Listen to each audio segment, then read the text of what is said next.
C'est très chaud sur les soldats de l'OTAN du côté de la région russe de Koursk. Ils viennent de recevoir une perte significative du jamais vu, du jamais constaté, du jamais observé depuis leur invasion dans cette localité. On nous annonce, mesdames et messieurs, qu'ils ont perdu hier soir, la Russie a donné le bilan officiel de la région russe de Koursk. On nous dit que hier, les gars ont perdu, les soldats ukrainiens OTAN ont perdu près d'un demi-millier d'hommes. Un demi-millier d'hommes en 24 heures. 4 chars ont été détruits. 25 véhicules de combat. 49 véhicules simples. Une pièce d'artillerie et 4 mortiers du côté de la région russe de Koursk. C'est un chiffre record. On se pose les questions, est-ce que l'Ukraine n'a pas lancé encore une nouvelle contre-offensive ou bien une nouvelle offensive dans cette localité? Parce que je vous avais bien dit que l'Ukraine et ses alliés se prépareraient à lancer une offensive, soit du côté de Koursk ou bien du côté de Bryansk, pour protéger cette région de Koursk jusqu'à l'arrivée de M. Donald Trump. Mais ce qui s'est passé hier, permettez-moi de vous donner l'annonce, parce que ça ne vient pas de moi. Vous comprenez? Et ce sont des informations vérifiées et vérifiables que vous-même pouvez vérifier. C'est officiel. Alors, avant de continuer, sécurisez au maximum à fond la vidéoconférence avec un maximum de j'aime. Partagez cette vidéo dans tous les groupes possibles. Mettez-la partout à travers le monde. Rassurez-vous de vous abonner à nos différents canaux tels que YouTube et Facebook, vous comprenez? Et activez les cloches de notification. Ça vous permettrait de ne plus rater nos vidéos d'actualité et d'être au pas et à l'heure, à la seconde, lorsque nous publions nos actualités. C'est très important. Rassurez-vous aussi de mettre beaucoup de commentaires. Ça joue dans les interactions de nos vidéoconférences et sur notre page. Vous comprenez? Voilà. Tout est gratuit. Rien n'est payant. C'est totalement gratuit. Voilà. Mesdames et messieurs, allons-y donc dans le but du sujet. Qu'est-ce qu'ils nous disent? 4 chars et un demi-millier de soldats en 24 heures. Les pertes de Kiev dans la région russe de Koursk. 4 chars et un demi-millier. Vous connaissez ce qui veut dire demi-millier de soldats. Mesdames et messieurs, en 24 heures, seulement à Koursk. Qu'est-ce qu'ils nous disent? Les forces russes ont détruit 4 chars et diverses blindés dans la région de Koursk, où elles repoussent l'armée ukrainienne, annonce la défense dans un communiqué, où elle repousse l'armée ukrainienne.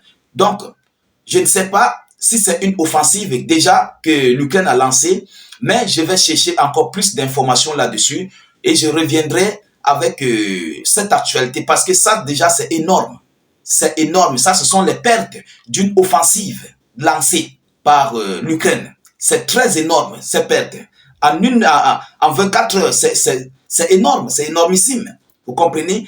Alors, selon les points clés du bilan de la défense russe sur la situation dans la région de Koursk au 4 janvier 2025, donc hier soir, ils ont publié, je vous l'ai dit, le groupement Nord a attaqué 12 brigades ukrainiennes. 12 brigades ukrainiennes que seulement le groupement Nord qui a attaqué. L'aviation et l'artillerie russe ont touché du personnel et de l'équipement ennemi dans 9 secteurs dans la région de Koursk et 7 de celle de Soumy. Ils ont touché 9 secteurs dans la région de Koursk et 7 du côté de Soumy. Vous savez, je le dis toujours, Soumy est la base arrière des Ukrainiens qui sont sur le territoire de Koursk, parce que c'est la ville frontalière à la Fédération de Russie qui fait frontière avec Koursk. Vous comprenez? Voilà. Les forces russes ont détruit 4 chars, un véhicule de combat d'infanterie, un véhicule blindé de transport de troupes, 25 véhicules blindés de combat, 49 véhicules, une pièce d'artillerie et 4 mortiers. Seulement la journée d'hier. Ça, c'est le bilan de la journée du 4 que je vous donne. Mesdames et messieurs, c'est énorme. C'est totalement énorme. C'est beaucoup. Vous comprenez? 25 véhicules. Imaginez-vous, si on dit seulement dans chaque véhicule, il y avait seulement 4 combattants, 4 soldats dans chaque véhicule. 4 multiplié par 25. C'est énorme. Comme on détruit du matériel, des chars, parce que ces engins ne roulent pas seuls. Ils roulent avec des hommes, ce sont des hommes qui pilotent ces chars et ces véhicules blindés, ces véhicules de transport. Ce sont des hommes, ce sont des soldats. Donc tous ont été complètement envoyés au repos éternel. Et c'est pourquoi la défense russe dit, ils affirment qu'ils ont détruit un demi-millier d'hommes. Ce n'est pas le hasard, parce que vu le matériel qui vient d'être détruit avec des soldats, parce que parmi ces véhicules, il y avait des véhicules qui transportaient des troupes. Et les véhicules de transport des troupes, ça prend peut-être 7, 6, 8 soldats. Vous comprenez? Et tout ça ont été détruits. Alors, depuis le début du combat dans la région de Koursk, l'ennemi a perdu. L'ennemi a perdu 47 810 militaires. Maranatha. 47 810 militaires. 267 chars. 205 véhicules de combat d'infanterie. 147 blindés de transport de troupes. 1418 blindés de combat.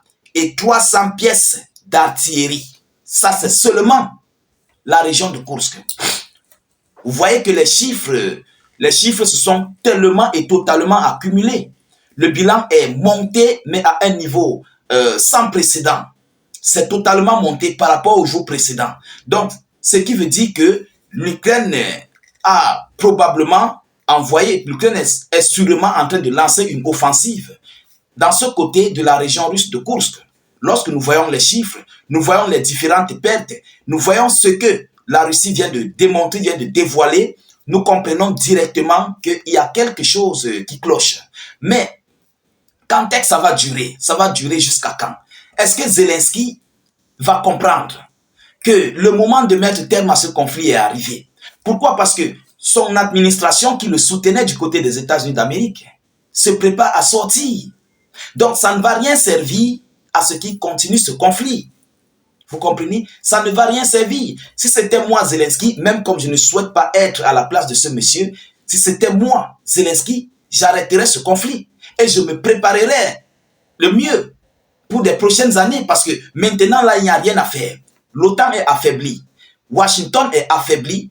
L'Union européenne est affaiblie. Et l'Ukraine non plus vit sur perfusion en commandant à ses alliés. Mais ils ne pourront jamais s'en sortir face à cette situation. Même s'il lance une offensive, Poutine ne serait jamais d'accord à céder son territoire, même à l'arrivée de M. Trump. Ça, il faut qu'on oublie. Poutine ne serait jamais d'accord. Et vu ce qui se passe, les Otaniens veulent imposer, ils veulent forcer à M. Donald Trump de continuer à soutenir l'Ukraine dans ce conflit russo-ukrainien. Et je viendrai même d'ailleurs avec plusieurs vidéoconférences là-dessus. Vous comprenez? Parce que ce qui se passe, c'est très grave. Et oui, eux-mêmes commencent à ressentir l'échec de l'Union européenne et de l'OTAN dans ce conflit russo-ukrainien sans l'aide des États-Unis d'Amérique. Donc aujourd'hui, les carottes sont cuites. Les Britanniques, les Allemands, les Européens, Français, Polonais et tout ce qui s'ensuit sont en train de regretter fort. Pourquoi? Parce que ça serait non seulement une défaite, mais une grosse honte. Ils vont prendre une grosse honte du côté de Koursk par rapport à leur défaite cuisante face à la Russie. Pas une fois, c'est la énième fois. C'est la énième fois. Premier G, deuxième G mondial, voilà encore l'autre ici du côté de ce conflit russo-ukrainien. Donc ce n'est pas une fois, mais la Russie bat le record. La Russie malade son adversaire plusieurs fois. C'est très honteux. C'est honteux. Donc, chers dames, chers messieurs, voilà ici ce que je voulais vous annoncer dans cette vidéoconférence.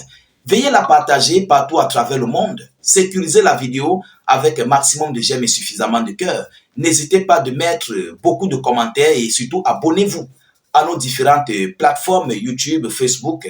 N'hésitez non plus, s'il vous plaît, de partager la vidéo dans tous les groupes pour permettre à nos différents frères qui cherchent à nous rejoindre, qui cherchent à avoir nos informations, de les retrouver.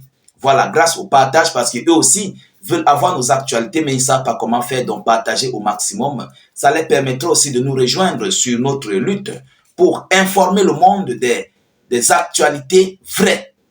Vous comprenez? Vérifiées, vérifiables. Alors, je vous reviens tout à l'heure pour une prochaine série d'actualités. Soyez encore salués une fois de plus. Ciao, ciao.